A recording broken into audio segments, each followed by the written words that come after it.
Good evening, everyone, and welcome to A Call to Action, inspired by Not in Our Town Films. This presentation is a proud partnership between the Santa Cruz Public Libraries and Santa Cruz County United for Safe and Inclusive Communities, and of course, by all of our amazing panelists. We'd like to let everyone know that this event is being recorded. To listen to this program in Spanish, select Interpretation from the Zoom control bar and then check Spanish. To mute the original audio provided in English, check Mute Original Audio. We'd also like to encourage everyone to check out all of the films available at www.watsonvillefilmfestival.org. Many of these films inspired tonight's conversation. I'll now turn everything over to Rabbi Paula Marcos. Please stand by. Good evening, everybody. Welcome to this gathering. I'm Rabbi Paula Marcus, and I am the senior rabbi of Temple Bethel in Aptos, and part of what I think is so important about Jewish tradition and my role is that activism and social justice are an important part of our values. I've served on a number of different boards, including the National Board of TRUA, which is the Rabbinic Call for Human Rights, and I'm one of the co-founders of Out in Our Faith, an interfaith local LGBTQ plus network, and I've been a leader in the Santa Cruz Tent of Abraham project. Having witnessed how important it is for communities to stand together, this evening is really important to me, and I want to thank you again for joining us. As Sarah mentioned, this webinar is inspired by Not in Our Town short films that are available for viewing all this week during United Against Hate Week on the Watsonville Film Festival platform, and this evening is part of a whole week of events that I hope you will take a look at on our website. We're here this evening to explore how we can co-create together a safe and inclusive community. And the first step in this process is to build our capacity to see what's really happening in our county. I've lived here for over 40 years, and during this time, I have heard people say, our community's safe. We don't have problems here in Santa Cruz County. But over the past few years, we've seen the increase of hate crimes in our own county. The destructive vandalizing of the Black Lives Matter mural downtown Santa Cruz, a gay couple screamed at with homophobic remarks by a man brandishing 2 knives just a few weeks ago, an Asian woman in Pleasure Point finding a hateful message left on the windshield of her car, Nazi flyers distributed in Aptos, and the list goes on. This is why a group of local leaders have been meeting to create a new network we are calling Santa Cruz County United for Safe and Inclusive Communities. And this evening we'll be asking questions about what can we do to address this problem? And how can we prevent these things from happening in the first place? So as I mentioned, there are 5 films that are available, and to ground this conversation, we're going to watch a short video from San Leandro Stands United.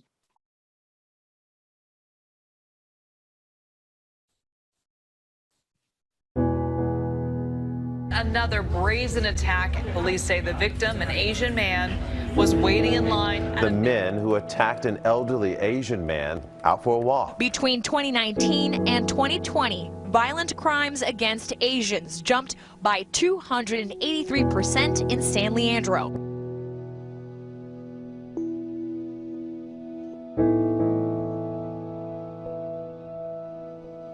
My father used to go on a walk and no longer does that. He no longer leaves the house because he's actually afraid. I work in the emergency department as an emergency room technician, and since I am technically on the front line seeing it as well, it's really heartbreaking.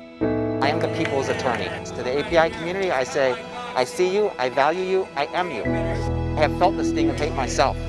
I know what is happening right now, and I will have your back. Things that are happening right now didn't start in March of 2020. I have experienced it in some form or other since the first day I came to this country. I've had reactions that range from heartbreak to anger, as I can easily imagine my parents being one of the elderly victims.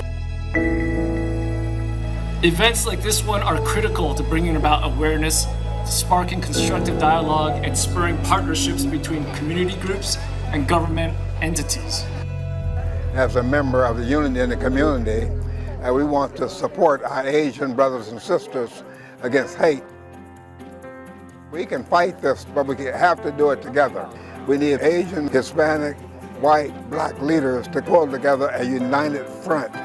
San Leandro sponsored this event, so working together with our nonprofit organizations, we can bring visibility and awareness as to what's going on and prevent this from happening. We're here to stand up united against hate. First thing we can do is check in on the AAPI community and give them room to speak and to grieve and to be heard.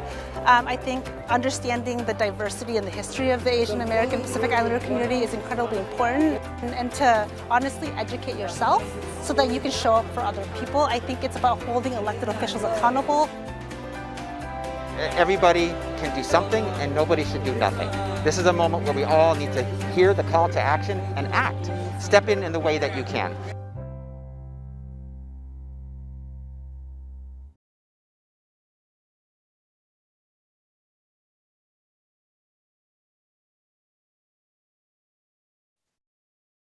So as I mentioned a bit earlier, there are a number of other films that are available on the Watsonville Film Festival's website, and you can get to them also through our Not in Our Town call to action information that you registered with.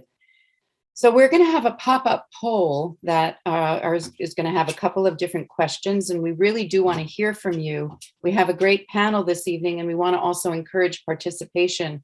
So you'll have a few minutes to respond to the questions that are going to be posted on the poll, and you can just respond with a simple yes or no. And because the survey is a pop-up survey, you may need to move it around the windows on your screen, depending upon what platform you're using, so that you can see the poll. So we encourage you all to participate in that. And then later there'll be some time for Q&A. So while you're doing the poll, I would like to encourage you to please listen to the introduction for our wonderful panelists. It's quite an honor to be working with them, and I'm very excited about who we have with us this evening. First panelist I want to introduce is Adam Spickler. Adam was elected as a Cabrillo College trustee in 2018, representing 27,000 Santa Cruz residents. He sits on the college governing board's legislative advocacy and name exploration committees, and is the first openly transgender man elected to public office in California. Professionally, Adam manages housing support, employment services, and child welfare contracts as a senior analyst for the County of Santa Cruz Human Services Department.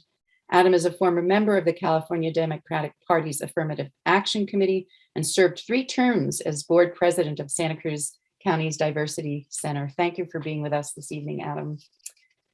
Next, I would like to introduce Isabella Bonner, who is a longtime Santa Cruz resident, entrepreneur and visionary, working to help bridge our local community.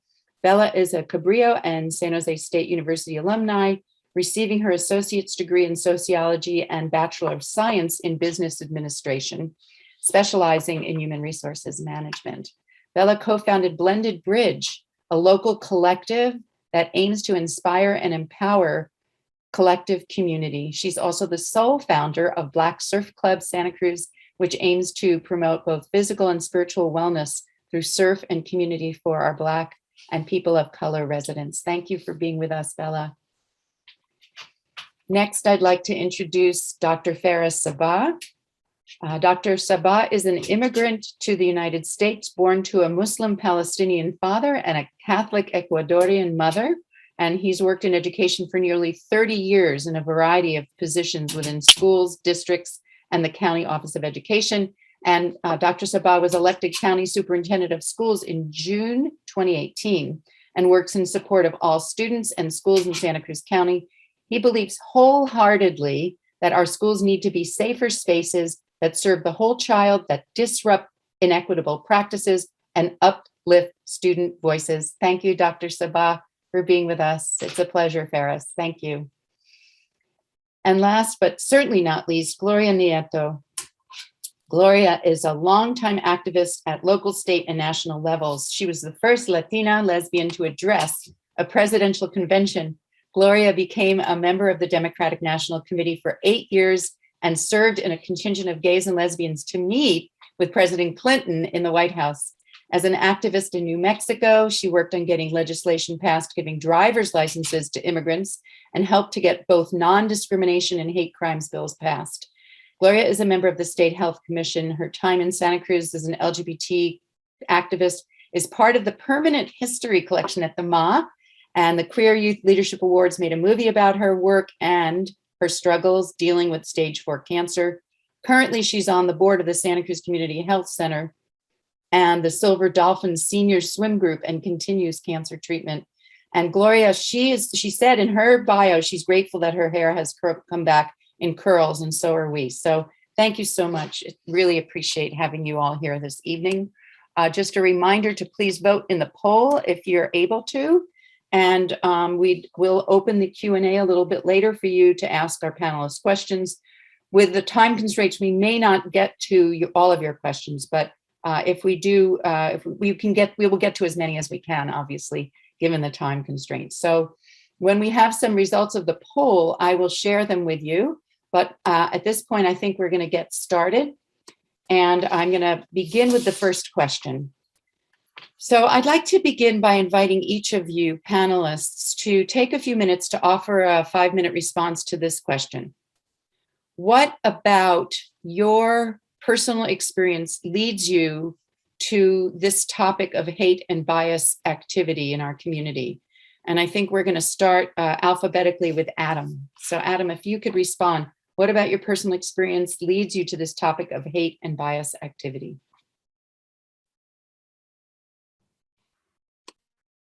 I was muted there for a second. There's a lot that leads to this, so I'll try to be concise, 4 minutes. Being trans, for folks who don't know what that means, because I occasionally run into folks who don't know. I was born female. I identify as male. I identify as male, but on the gender spectrum. So I go by both he and they pronouns. Growing up not feeling like I really quite fit in the world, both in my gender identity and my sexual orientation, I definitely took on a sense of otherness and was treated with a sense of otherness because I didn't perform my gender the way that people thought I should. They saw me as a girl who was supposed to like being girly, and I didn't. And so because I didn't play that girly role, I was the target of a lot of bullying growing up. So much so that when I reached, and this brings my Judaism into it, when I reached the age where I was getting close to becoming a bat mitzvah, my mom convinced me it was time to act like and look like an inappropriate girl. And I wound up finding a way to hide. I learned how to wear makeup and grow my hair out and put on dresses. And as much as I hated it and it felt like a costume, it kept me safe. And one of the things that came out of that was my learning just the various ways that people choose to move through the world, and where I felt like I had a voice, where I felt like I didn't have a voice.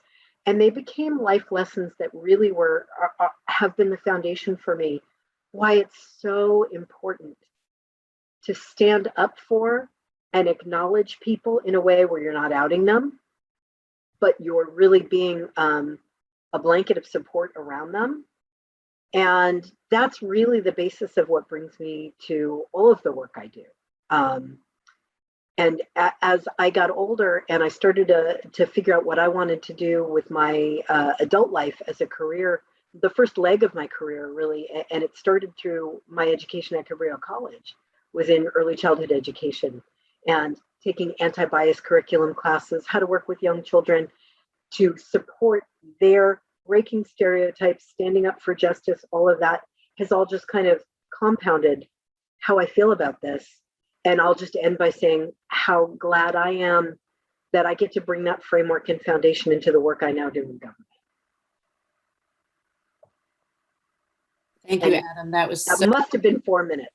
That was so powerful. The blanket of support. That was a very, very powerful image. So thank you very much for that, Adam.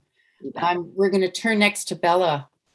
What about your personal experience leads you to this topic of hate and bias activity? Yeah, I would say for me, growing up as a Black biracial woman here in Santa Cruz, I often felt very siloed and alone in my experience. I moved to Santa Cruz in middle school from the Bay Area, and a lot of those feelings were really heightened when I moved here because our Black community is so small and unfortunately siloed throughout the community. And I originally went to Holy Cross and dealt with a great deal of just intolerance for people that just didn't understand me.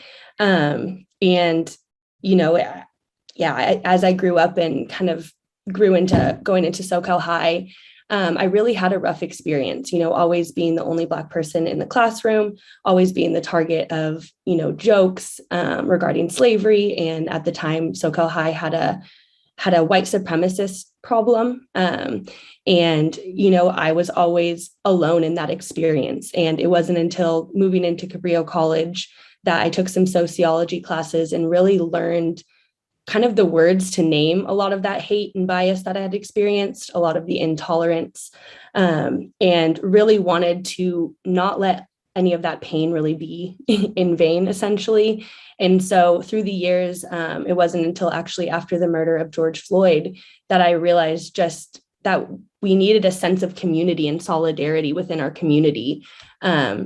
And so after organizing a series of protests, really, I felt it was important to amplify the Black experience and the Black voice here in Santa Cruz, and really just draw attention to that. And so through my organizations, I really hope to kind of address hate and bias by naming it and allowing people to be seen for who they are fully, and not really feel like folks have to hide behind the curtains. And so I think, you know, naming and amplifying is really kind of the name of my game. Thank you so much. That was really, really important. Thank you for you lifting that up. And I'd now like to ask Dr. Sabbah Farah if you would respond. Yes, thank you. You know, as an immigrant to the United States, I think there is a common aspect of the immigrant experience, which is where you feel like you're in a middle place, and I struggled to fit in coming here at the age of 9. I felt myself drifting away from my paternal roots, language and religion and culture, being Muslim, and not feeling like I could fit in to my new environment, and at the same time feeling like I was changing more and more and leaving where I came from, and being in this middle ambiguous kind of sense of self. I developed a sense of shame of not being Arab enough, or not being Muslim enough, not being Latino enough, coming from both cultures. And I felt this push-pull of wanting to assimilate and fit in, and at the same time wanting to stay connected to my parents, and that kind of generational gap that exists between you know, parents and their children, and which is so common to immigrants. And what I learned later, of course, was about intersectionality, and when Crenshaw talked about that, and she coined that term, Kimberly Crenshaw, that all oppression is linked, that there's kind of an overlapping interdependent system of discrimination, and that everyone has their own unique experience. For me, schools can represent a place where hate and oppression can persist, or they can be a sanctuary, a place that disrupts that. And I had both of those experiences coming here. And the reason I got into education, and the reason I think that schools represent such an important place, is that it is such an opportunity for us to create those places where students are not in that middle place, where students are able to embrace who they are completely, and never feel other, never feel in the middle. And that's really what led me to the career that I've chosen. So powerful. Thank you so much. A sanctuary, just holding on to that idea is really, really important. Thank you. Gloria, what has led you here? We need to unmute you. There we go. Unmute myself. You're unmuted now. Okay. Thank you.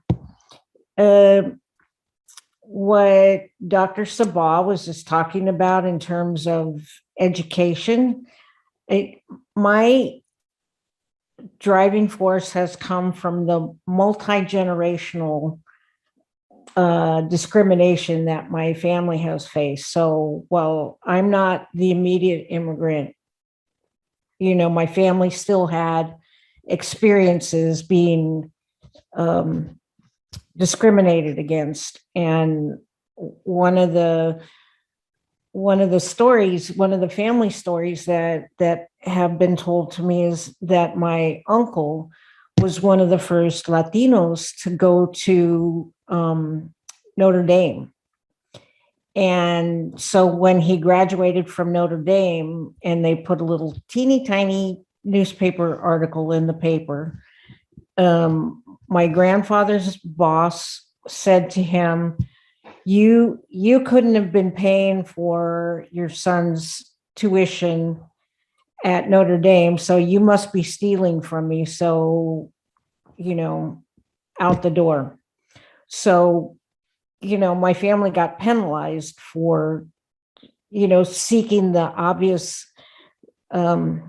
way to move up into the middle class with education. So, my mother was one of the first nurse practitioners trained in this state. And, being Spanish speaking, she was able to open up lots of doors. And so just being witness to that multi-generational pain is what it translates in many ways for me. And, so that's my driving force, is honoring what my family has been through and finding a way to make it to change.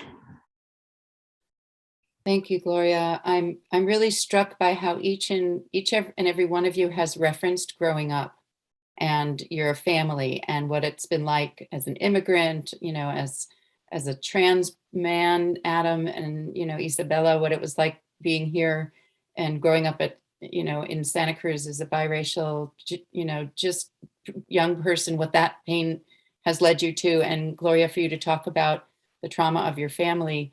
And it's very, very powerful. And I wouldn't be surprised if others have similar kinds of stories about that impact of what it was like growing up and the kind of experience of either recognition or, just what it moves us to. So that's really kind of leading us to the second question.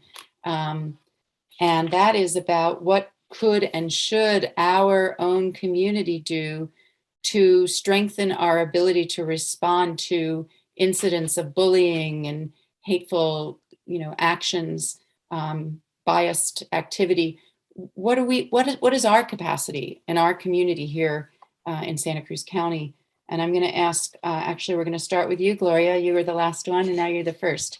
So, what do you see as possibilities? What could happen? I really get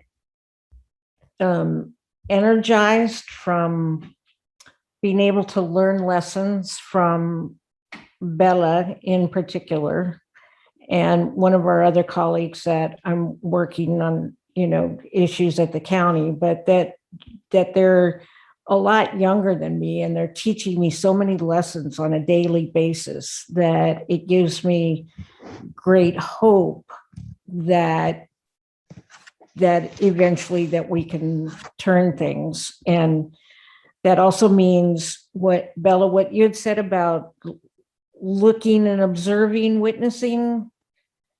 Yeah, you were talking, or maybe I'm confused. Wouldn't be the first time. But the idea of all the collaborations that we're able to see these days. And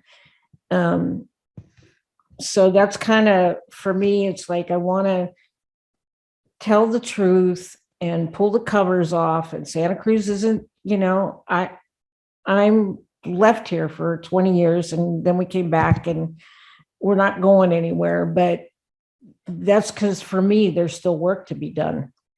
And I'm really happy and excited to get to be doing some of this work with my fellow panelists and other members in the community who are, equally driven by wanting to tell the truth. Thank you so much. That was really important.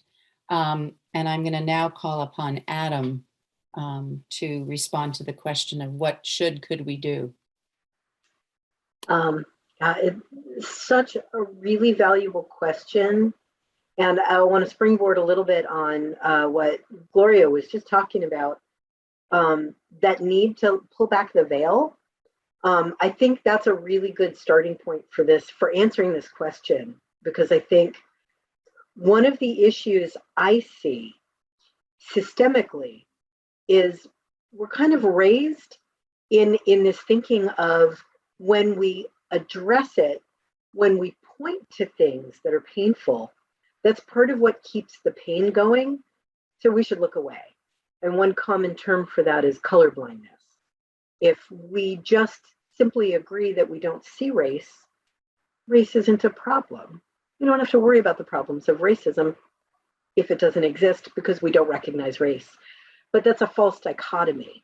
And when I hear Gloria talk about pulling back the veil a bit to see, it's so important that we figure out how to have, I'm going to take that leap of faith that I see we have 55 participants in this session tonight, and that these 55 people are comfortable to some degree saying racism is still a problem.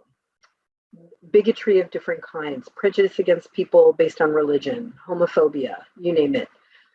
The comfort you have to talk about is something that I think so that's part of my response is, how do we grow that comfort level so that we can talk about it in a way that says, we're talking about it so that we can understand, learn, and heal, grow, and be better. And to me, that's the space in which we start the response. That acknowledgement that when I talk about something that's painful, it's not to perpetuate the pain, it's to heal from it, to learn from it, and to help us all be better. Thank you, Adam. Yes, there's been so many moments in our community where people have spoken out and tried to work together, but we need way more. So thank you, Adam. And now I'm going to call on Bella. I definitely agree with what both Adam and Gloria were mentioning in regard to the thin veil that is Santa Cruz, in that bubble mindset that we all fall into, I feel like. For me, I think one of the biggest things we can do to be proactive in this response is to get out of that bubble mindset and really address the issues, the deep-seated issues that we do have here within our community. I think it's really important to name them and to hold space, get connected, stand in solidarity with each other, really, spend time ahead of time, getting connected within community and just getting rooted in community, because it's very painful to just have a reactionary mindset and all come together, after something tragic happens. But a lot of this building can really be happening in the forefront. Last year, as a reaction to, I think, the murder of George Floyd, our county did name racism as a public health crisis, which is the group Gloria was referring to.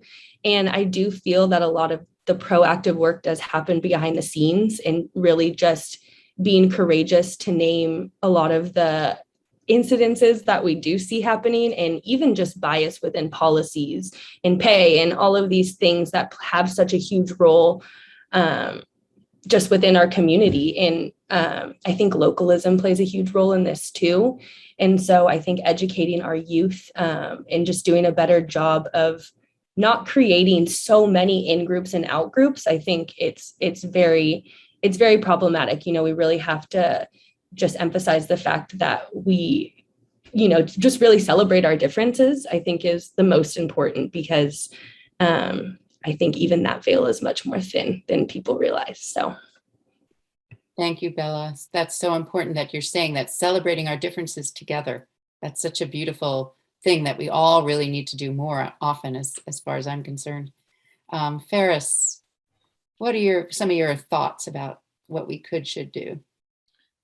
When I think about, how to respond, I think about what is our capacity as a community to be able to address acts of hate. And I think one of the pieces that we can do to build up our capacity and is to make sure that we are ending the normalization and minimizing of hate, of acts of hate.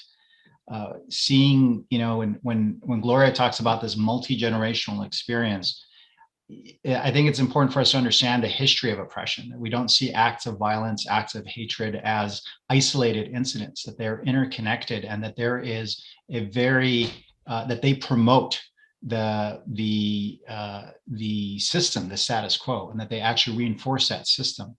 I also think that right now we're in a political environment where there's this false equivalence between the allegiance to a party or a group of people, and it makes it more difficult it kind of blurs the lines between self-expression and political expression and acts of hate. And I think that we have to be able to say enough and call it for what it is. And that happens from learning the language of hate. I think we have to have a very active approach, an anti-racist approach, not just kind of waiting for things to happen, but really be thoughtful and deliberate, having those difficult conversations, and recognize that it starts with us individually, and then we work outwards to work within our organizations, and then of course addressing systemic racism. And so that work is really difficult, and I think that, but I do think that that is the way that we can prepare ourselves to be able to respond effectively when we become aware of this. And I did want to share one experience that really changed me. I was working at a local high school, and we became aware of a white supremacist group of students that were identified by the sheriff's office as a gang. And understanding how they developed as a result of kids being bused in from Watsonville, and how this was their way of creating this illusion of power and to reinforce their position in the system, I think was like a small microcosm of how these individual acts have to be seen from a bigger perspective.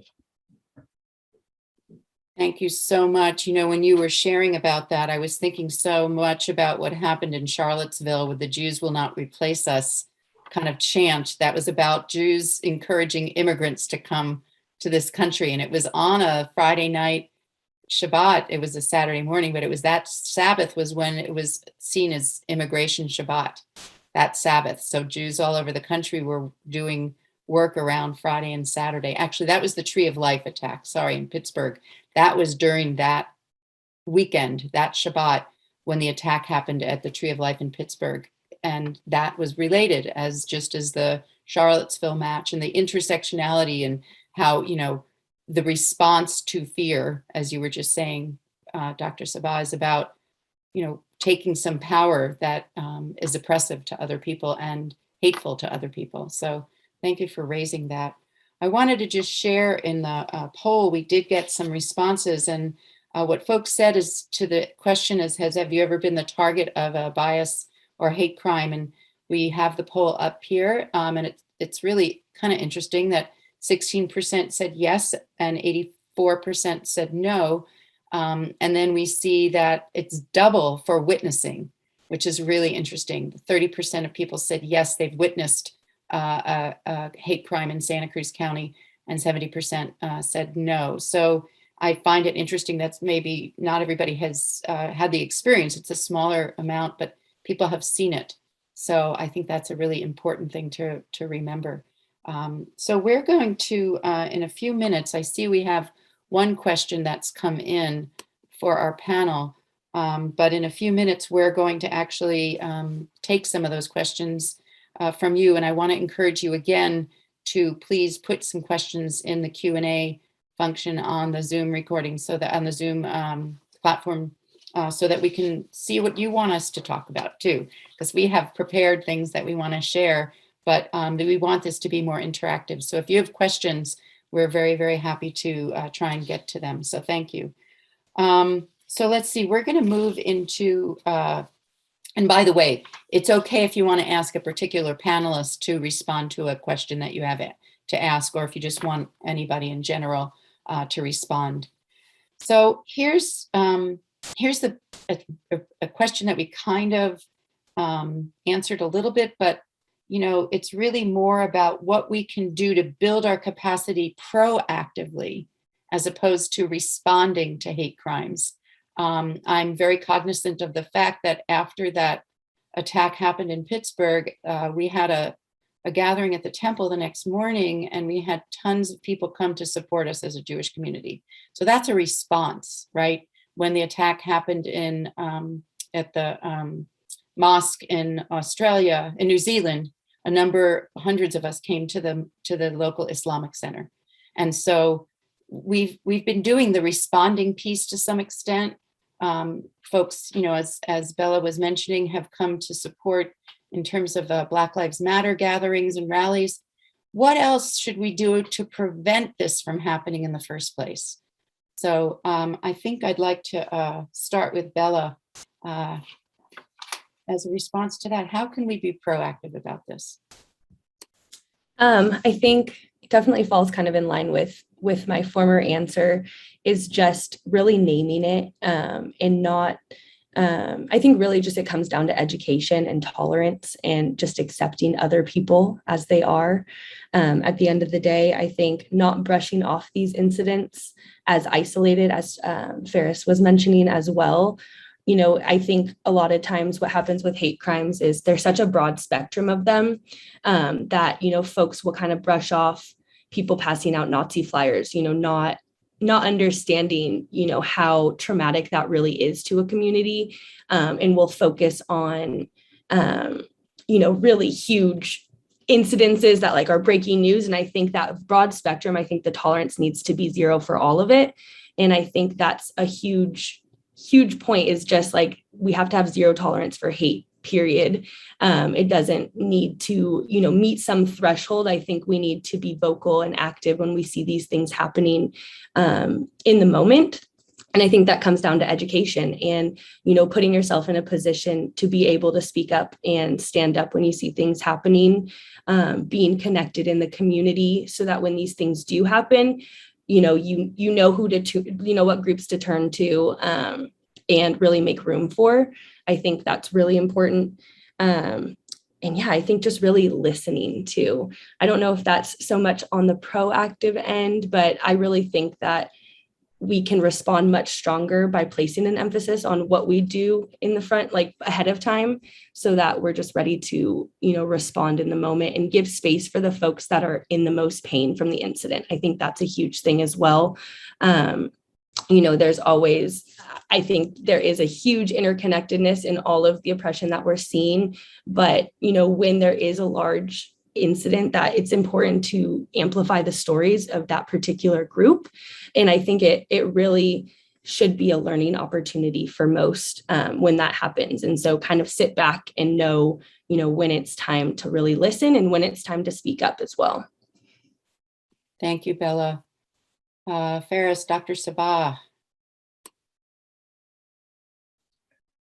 For the question, I want to refer back to something Bella said earlier. And Bella mentioned education. As soon as, of course, that's what I do. So I'm going to talk. I have to talk about education, but I really appreciated Bella's comments on that. And I think that when I think about intervention, I think about creating opportunities for students to learn their history and local history for one. I mean, talking about oppression and being able to understand what the land that we stand on and the Native peoples and their experience here, all the way through where we are today, and this the layers and layers of history, of beautiful history as well as very painful history. We're working, to implement ethnic studies. It's now a requirement, and I believe that that's something that's really important, and has been much maligned by some voices, across the country. But the opportunity for students to participate in rethinking and understanding, that this moment that we is really connected to all of these other moments, that we are standing on the experiences and privilege of so many that have come before us, and oppression of so many that have come before us. And I also think that an important aspect of what we need to do is listen. Listen to the stories, listen to our elders, listen to our young folks. I think in this work do we come from a place of here to tell people that what they're doing is wrong or whatever. And I think that coming in from a place of humility and understanding a lot of things that attract people to hatred is pain and trauma, and there is this maybe an illusion of empowerment by being a part of something that is negative and hurtful to others, and help them break through that cycle, because it's not about necessarily punishment, or it's really about embracing each other and recognizing our humanity. And I think that comes from education. It comes from giving people an opportunity to speak their truth, and maybe hopefully see that in some cases that if they've aligned themselves to some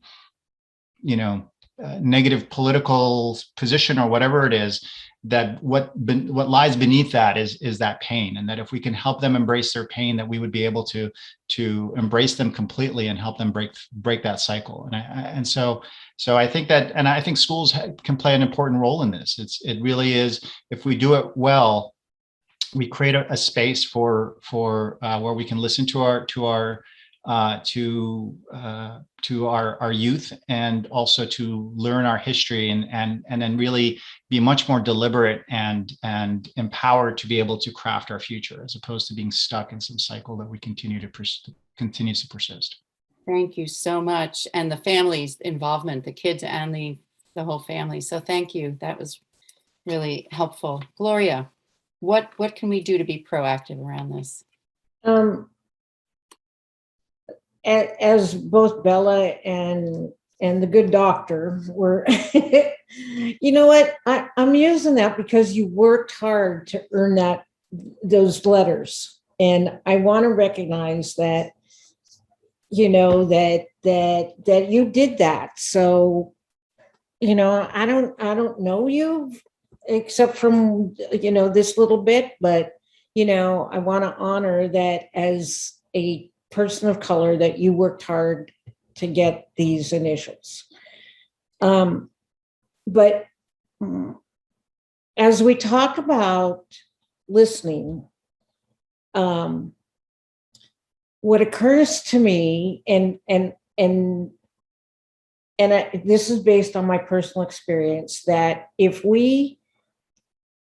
in order for us to listen to each other, again, this is my experience, that I have to let go of who I think they are, or what their life experience is, or what their truth is. And so I have to be able to let go of being opinionated about somebody before they even finish their first sentence. And where I really found that to be true was when I started talking. I don't talk about my cancer diagnosis very much, because I'm just dealing. And too many times I've heard people try to equate their personal experience, that they don't have cancer or anything, but that they're trying to equate their life experience with what I'm dealing with. And what I've learned in this particular part of my journey is that everybody has a different experience, and different experience with the drugs that we've had to take, and shortened life expectancy, or whatever it is that we have to find out what our truth is about how we're going to deal with this the rest of our lives. And when I first got diagnosed, I told people, I don't want to hear about miracle diets, like I'm not doing a kale milkshake. So people have lots of good intentions and don't know what it's like to wake up in the morning and think I have a terminal illness. So only people that are walking down this path, like I don't know what Adam's path. I've known him in a prior life, but I don't know what his personal experience is like, and I'm not going to pretend that I know what it's like to to have that information, that internal information, and then have the willingness to step over lots of obstacles to get to what your truth is. And so I think it's just it's important for us to be able to learn how to listen, I think. Thank you, Gloria. I just want to say, I found myself close to tears a number of times this evening. So just naming that, if you see me start to sob, thank you. Adam. We'll mute you. There you go. Adam, what do you think? Proactive, what can we do? Proactive. Well, first, let me say, if you start to sob around Gloria, she'll make you a kale milkshake, it sounds like. Proactive. Okay, so this is where I tend to get really wonky. Bear with me. I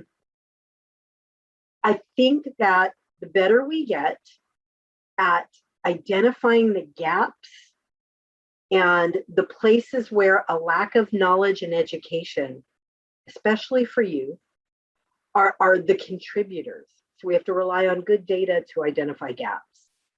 We have to rely on good data. I can't say that strongly enough.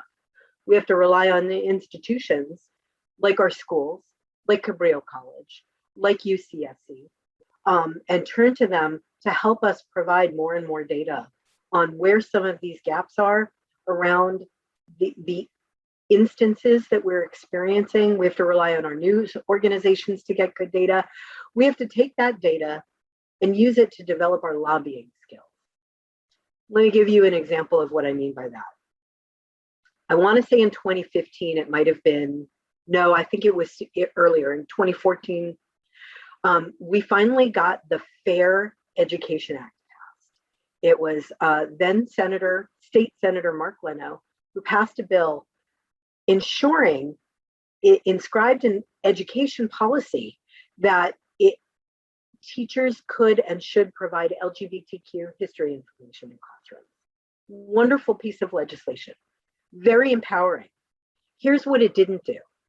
It didn't fund the training, the data, the curriculum packaging, none of the tools that school districts would need to do both sides of this, to proactively teach and responsively deal with the issues that might arise while teaching LGBTQ anti-discrimination history, right? It's taken a number of years, and my understanding is there was some legislation that went through the state level this year on the budget side. And to be honest with you, I haven't followed up to see if there has been any funding to help start to provide. Ferris, I see you look it up, you might have an answer to this. And it's okay if you don't, it's on me to research this more.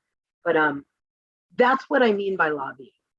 For us to collectively know where some of these gaps are, where some of these breakdowns exist, and get really good data to help us build our stories so that we can turn to local, state, and federal policymakers and people who, especially Senator Laird, sit on budget committees and can help us fund.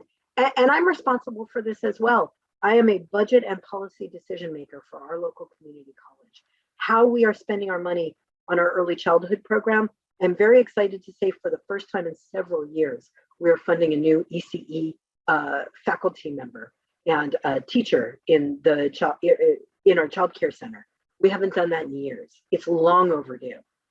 Our early childhood program at Cabrillo is on the forefront of what we do around anti-bias education in young children in this community.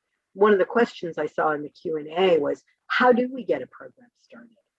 It's turning to leaders in our community, like at Cabrillo College, like at Simcha Preschool, where I used to be a director and Rabbi Paula is now, where we have leaders who know how to do this work.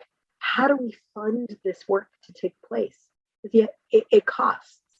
How do we have policymakers prioritize this so that there's a platform for it? I clearly can go on for a long time. Yeah, I'm both wonky and long-winded, but I'll end there. But you're not just wonky, you're talking about on the ground responses to how do we make all this happen, right?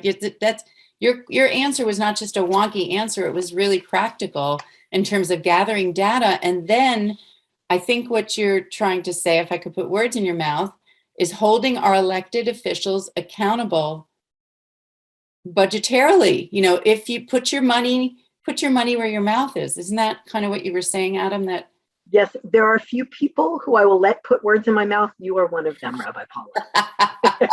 And you were right on. Oh, yes, absolutely. Thank you. Thank you so much to all of you. So I do want to get to some of the questions, and I did see that some of them were answered. I see, Dr. Sabbah, that you've answered a number of them. I see Gabi asked, is there a countywide effort in our school systems to speak about, discuss, and address in age-appropriate ways? And maybe could you embellish a little bit about that? You talked a little bit about the ethnic studies curriculum, but I see that you answered in the chat, but maybe you could share a few words with us as well. Yeah, I would say that every school district has a diversity, inclusion, and equity kind of focus that they're working on, and we have countywide. There's kind of a countywide community of practice that the County Office of Education is offering.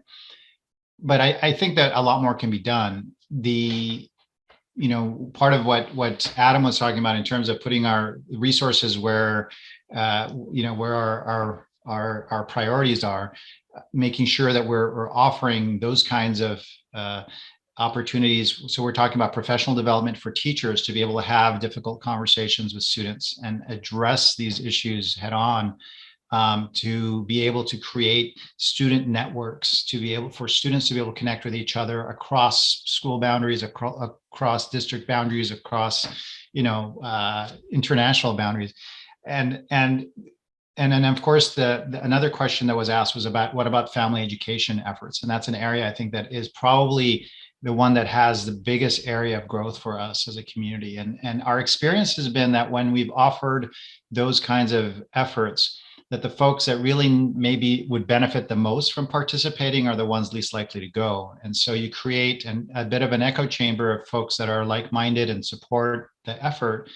And you just further create a disconnect within our community. And so, I think there's a lot of good work that's happening, and I think that a lot more needs to be done. Thank you. Did anybody else want to respond to that? Adam, yes, please. Yeah, I'm so glad Ferris mentioned it in the way he did. And, I really, with my county hat on, I work for the Human Services Department for the county. And when I think about the work that we are doing around housing support for folks who are experiencing or at risk of experiencing homelessness, and some of the other prevention programs that we fund for families entering or at risk of entering the child welfare system, and I think about the premise from which we are trying to spend our money and work in partnership with our local nonprofits, is that the prevention for the kinds of things we're talking about today is really rooted in making sure people have all needs met. For a family who is struggling with housing, to think about attending a seminar so they can learn better parenting skills and work on bullying prevention with their children, that's not even within their grasp. And because of the many, many challenges, and I think we all know this, the many, many challenges children face when, where is the next meal coming from? Is housing at risk? Do I have enough money to get everybody to school today, gas-wise in the car, and all of those things that are worries. When we're supporting families to get all of their needs met, we're putting them in a much better place to do the kinds of thing I think Ferris was talking about, where being able to engage families in that next step of thinking around the education we know we want to provide children and the families supporting their children. Right. So it's an important connection, I think, to make on meeting families' needs. Right. And it's bandwidth. If you don't know where you're sleeping, then you're not going to have the bandwidth to talk about these issues. So thank you for reminding us of that, Adam, where we know there are so many unhoused people in this community, and work has been done, and there's been so much pushback on the work that's trying to get done too. And we're well aware of that. I wanted to also ask you, Adam, you posted in the Q&A and answer Judy Russell from the library asked what makes something a hate crime. Would you be willing to share that? Because I'm not sure everybody is able to see the response. You gave us a definition from the dictionary. Yay! I simply went, there's this handy tool on the internet called Google, and I used it. And so I just went to the Merriam-Webster website, Judy, and I hope that was a little bit helpful. And I would expand what Merriam-Webster defines as a hate crime is any of various crimes, such as an assault or a defacement of property, when motivated by hostility to the victim as a member of a group. And that group could be based on color, creed, gender, or sexual orientation. And I would say that what's interesting about hate crimes, and going a little bit beyond the Merriam-Webster definition, is that, and I believe this is what I believe will be deemed a hate crime about the instance that took place a few weeks ago with the two men late at night down at the boardwalk who got assaulted. It was assumed that they were part of a specific group, that they were both gay. They may not have been gay. You don't have to be gay to be on the receiving end of a gay LGBT hate crime. It's about what's in the perception of the person committing that act. If it was meant to aim towards someone I see as. So it's an interesting distinction. Thank you. I know people who are the victims of hate crime who aren't part of a group, but were the target of that group nonetheless. Such an important reminder. Thank you so much. I also wanted to jump in here for a moment and, Gloria, we were talking as we were preparing for this panel about how do we expand the definition of what a hate crime is in these days, because public health officials are being harassed, school board members are being harassed, those kinds of things, and threatened, their lives are being threatened. I personally would say that qualifies also as a hate crime, to threaten to kill people because of their public service, because someone doesn't agree with what they're doing, their policies. Yeah, hi, Gloria, good. Can you jump in here? Let's make sure you're unmuted. Yeah. Sorry, somebody came to the door. We're so popular around here. But I was going to dovetail onto what you're saying and talk about Mimi Hall. And Gail Newell, that they both had to deal with people coming to their homes and threatening them and showing up armed. And Mimi was like, I can't deal with this. I came here to do public health, and all of a sudden there's guys with guns at my door. And so, she stopped working at the county. So we lost a woman of color in a high level at the health department because of these hate crimes. So that's a loss for all of us. Especially in the middle of a pandemic. We don't know how long this is going to last. So, and those guys are there because she wanted masks on people. Right.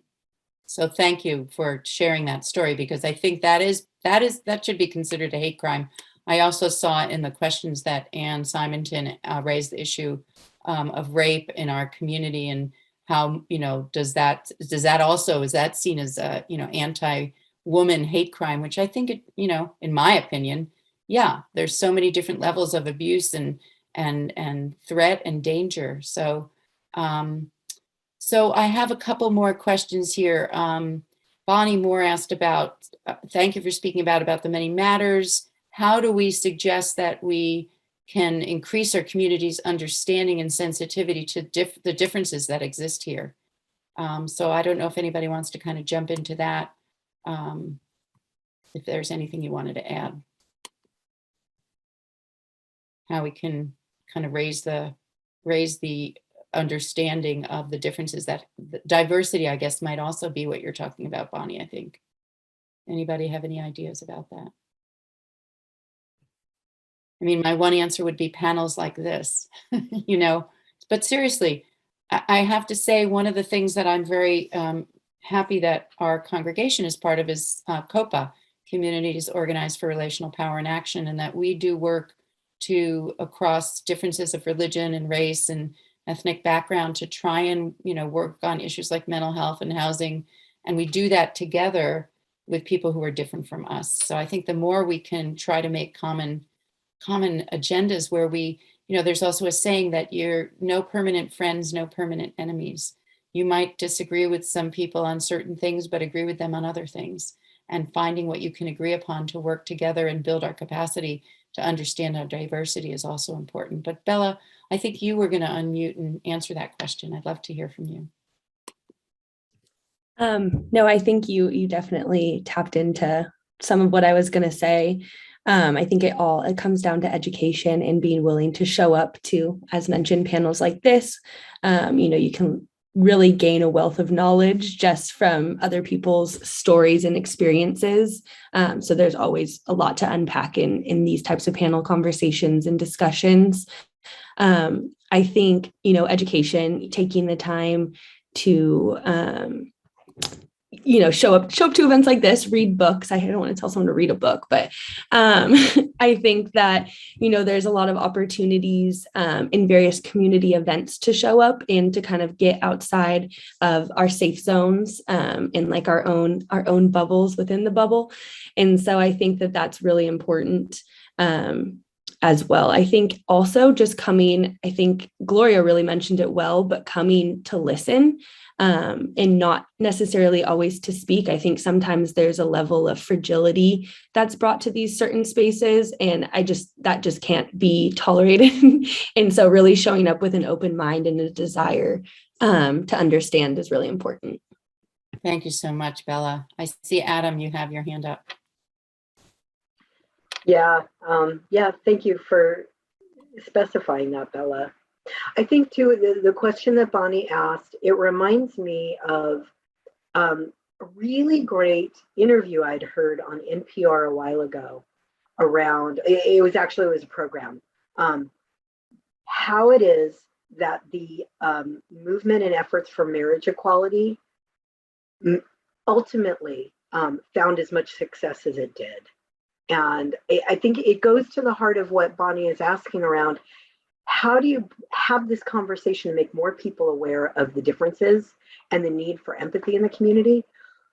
Where the LGBTQ movement found the most success was in having people who didn't identify as LGBTQ, the people who were allies, go out into the communities where there really was the most need for conversation, and be not just simply allies, but they found people who were religious leaders who were willing to go out and say, you know what, I have a son who, I have a niece who, to find people who are prominent in the business community to go out and talk about what it was like for them to watch someone they loved struggle in not being able to have marriage, and that recognition, and made it something that it was a story everybody could understand. I can understand how people who love each other want and deserve to have a life of love together.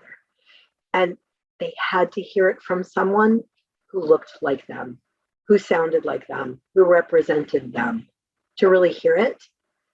And there's something in that that makes me a little sad, but to recognize that there is truth to that when you want to help white people see some of the real issues and pain that people of color experience, we can't put people of color in the position of having to advocate and educate. A, because it's not fair, and B, because it's not as effective. And I think that lack of effectiveness will change as more and more people grow in their empathy. To start that, it really takes allies to really understand and be effective allies.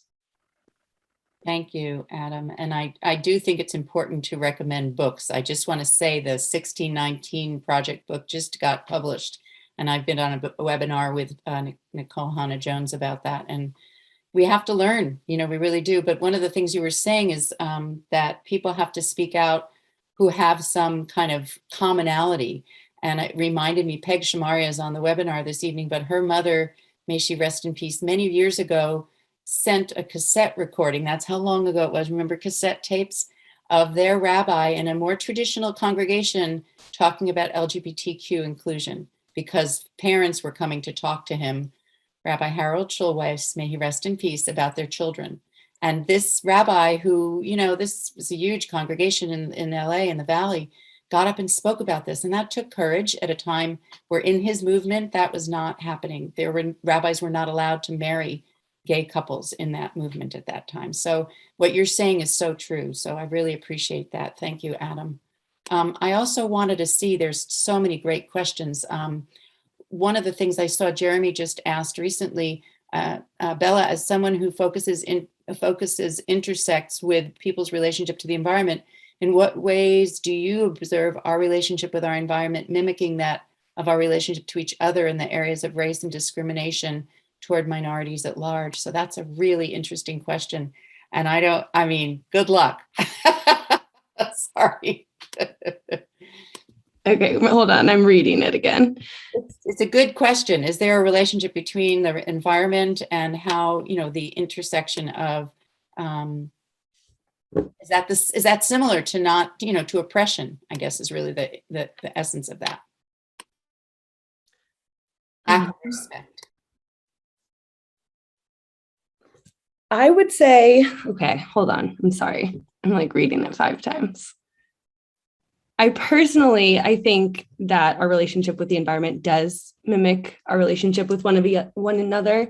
I don't know if this fully is answering your question, Jeremy, but I think about how I felt when I first was going to be entering the ocean, and how when I had just no understanding of it, I had a lot of fear. And, I think there was a lot of you'll never catch me out in the water, just because I didn't have any insight or understanding of that world. And so I think once I kind of was able to work through some of the fear, I was able to kind of actually build a relationship and actually surrender into that relationship with the ocean. And so with our environment, I'm not sure if that's really answering your question, but I do think that there are a lot of parallels in regard to just nature, and each other.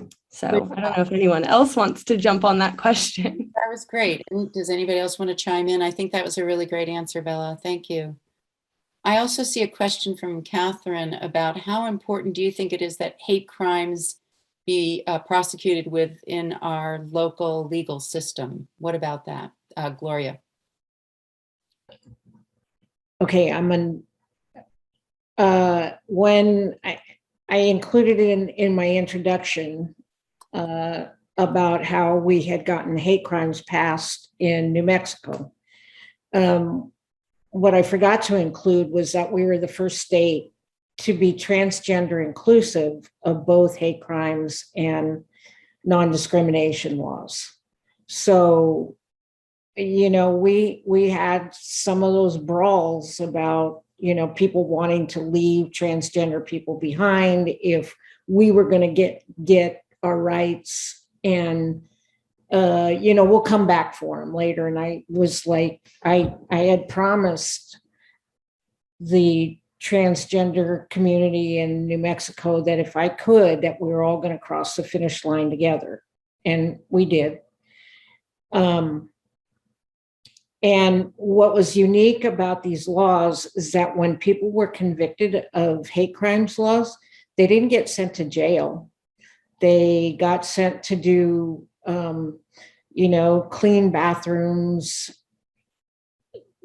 at the jail. I don't know, just something that wasn't about incarceration, but about them being around the same kind of people. like you were talking about, Adam. So maybe if they had been convicted of putting swastikas somewhere, that they would have to go do community service at a local temple.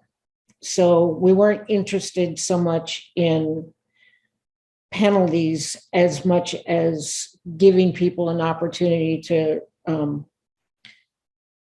replay some of their tapes in their head while being face to face with people that they thought they hated. That's a perfect lead in. We did have a young person who drew swastikas and other Nazi symbols behind our building.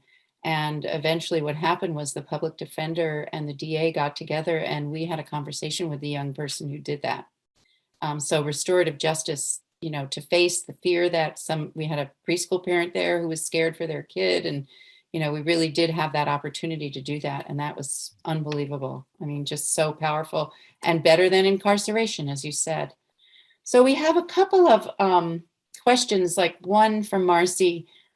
How do we reach or connect into parts of the community other than those that are, you know, we're singing to the choir, the people that we already know, you know, the folks that are here tonight, this evening, because this is what they're compelled to learn about and discuss. How do we, Adam, address that a little bit, I think, in terms of, you know, bringing people who are more like the people you're trying to approach?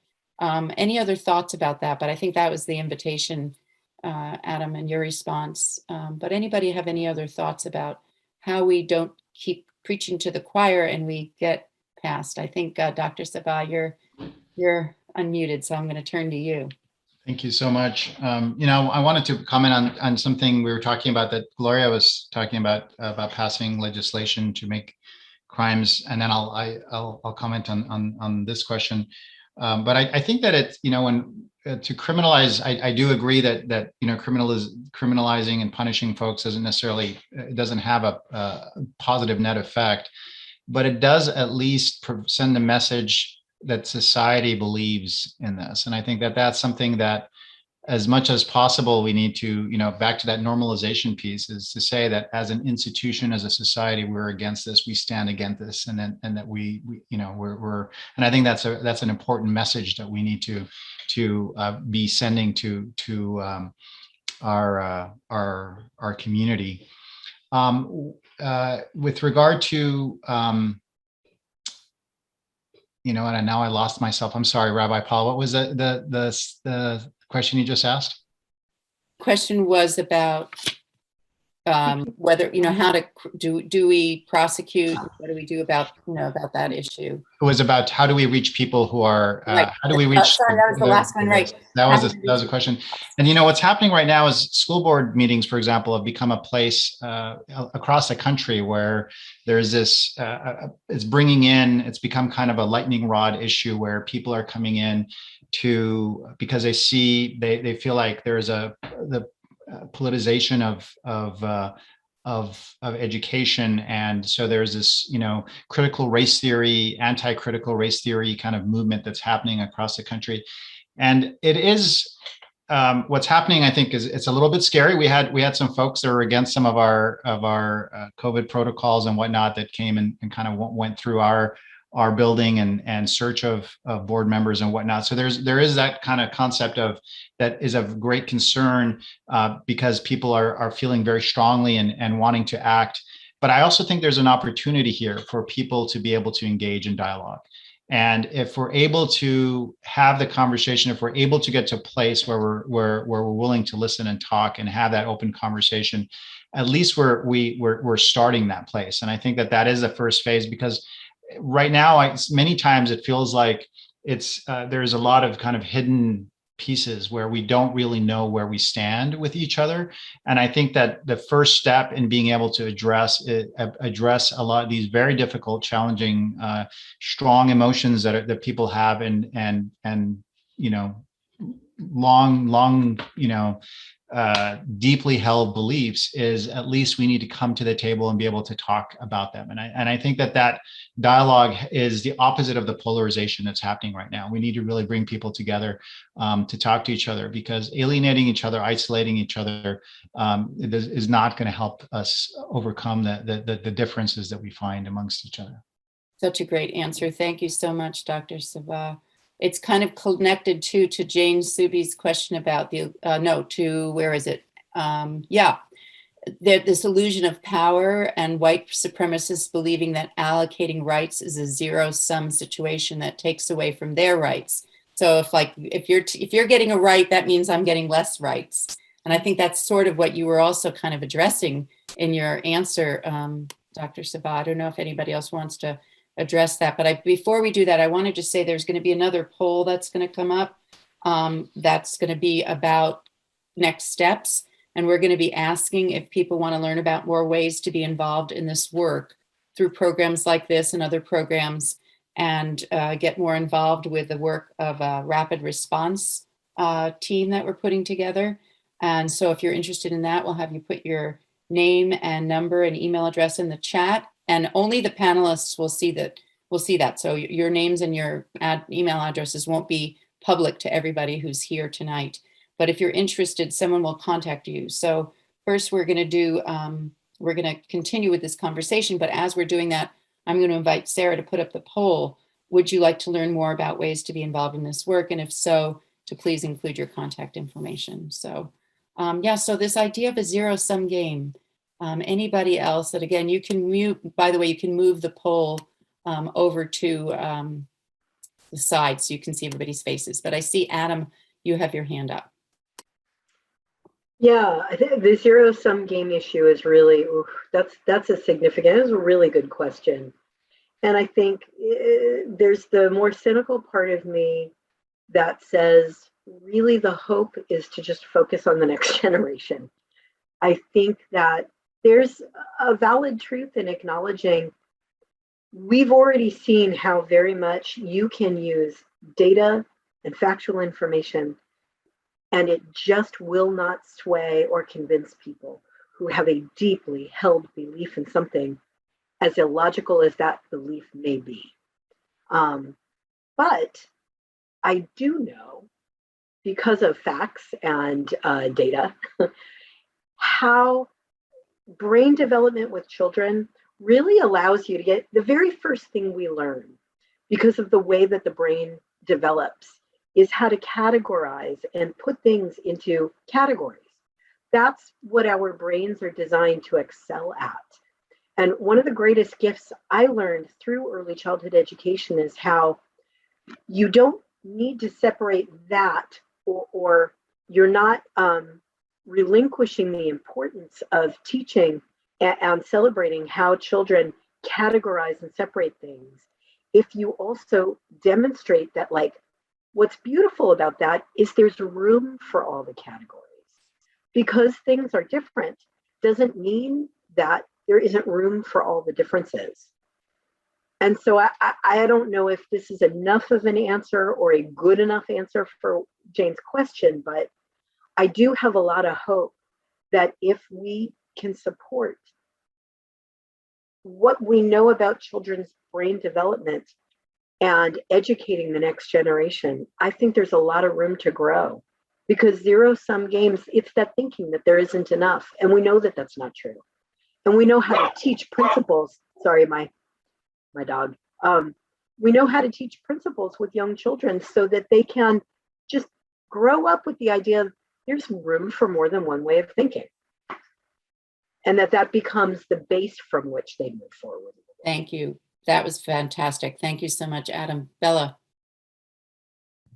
No, I just really want to touch on kind of, Adam, you said it perfectly. It does come down to this scarcity mindset. But in regard to like the zero-sum game and honestly preaching to the choir, this is something that we at Black Surf Club kind of come up against a lot. And it's really, I always am just fascinated to see how much of it in regard to, getting other people involved really comes down to allowing the marginalized or historically marginalized group to be seen. And so what I've kind of noticed in regard to Surf Club is a lot of times, Surf Club experiences a lot of hate. There's a lot of hate in surfing and localism, and honestly, scarcity mindset, as if there's just not enough waves to go around. And so I think, it's really fascinating because as we're entering the water, there's there's this big rift, like there's this big disconnect, and you feel it in how people are looking at our group as we're coming out. But, you know, what kind of happens throughout the whole event is that you feel the entire energy shift because you see people experiencing the water for the first time. You see folks, you know, that had been catching 4 or 5 waves, all of a sudden leaving room for someone to catch their first wave. And there's this shift, and it's really unspoken, which is kind of one of my favorite parts about it, is that we're not all in their face, like, you know, you're taking over the water. It's kind of, it's very unspoken in that you see adults experiencing something for the first time, experiencing that joy. And you watch people on the other end realizing like, wow, I've had this my whole life. You know, like I caught my first wave at the age of 5, and this person's 45, like happy as a 5-year-old catching it for the first time. And there's this kind of like shift in people's mindsets. And it very much kind of, I think, taps into a different audience that very often is not engaged in these types of discussions or conversations. And that's one of my favorite parts. I love just how unspoken, and there's just this universal understanding at a certain point of privilege. And it, you know, we don't even have to say anything. We're just kind of showcasing the gaps. And I think, you know, the folks that do give us the most pushback do have a fear of like, well, there's not enough waves to go around. There's not enough breaks in this world. And I just think that scarcity mindset holds so many people back in just so many different areas and arenas. But it's something I particularly have noticed through Black Surf Club in just that mindset as well. Thank you so much. And the ocean is endless, right? So we're winding down here, and I want to let folks know that you can put your information in the Q&A. That's where we're going to be able to find it if you would like to. I see that many of you have responded to the poll. We did have one more question about healing and spaces for healing for communities that are impacted by hate crimes. I don't know that we're going to have enough time to get into the language of diversity, equity, inclusion, but I was going to ask all of you panelists for some of your last thoughts before we close out this evening. There's the share results. Yeah, so we've got 31 people saying they're interested. That's wonderful. Put your information out there so that we will be able to contact you, follow up and contact you. There are folks on this call, Jane Subi and Marcy Dupras, who are 2 of the original people to organize this network that we've been working with. And I'm really grateful to you for being here this evening. So I think this is the results, and I think they're shared. Stop sharing. Can you see them? Lots of people, 31, want to be involved. So please send us your information so that we'll be able to contact you. Okay, so healing spaces, what last thoughts, remarks that you want to make? And then we're going to close up a little bit in a few minutes. Do you have any last minute thoughts you want to say?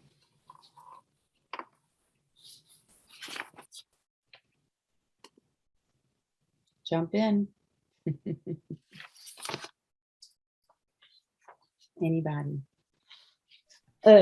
I'll just say that I live in the mountains, and so therefore my healing space is under the redwoods, and that's kind of following a Buddhist tradition of doing forest bathing. You know, so you go out to the forest and you let the trees take all, and Mother Earth take all the stuff that you're carrying with you, and you know, you pass it over and just keep walking. And, you know, I always come out of there feeling, at Henry Cowell, you know, I always come out of there feeling very cleansed. So, you know, we have access to lots of parks, and I'm sure that there's enough breaks out there, Bella, but that's only because I'm watching from the cliffs.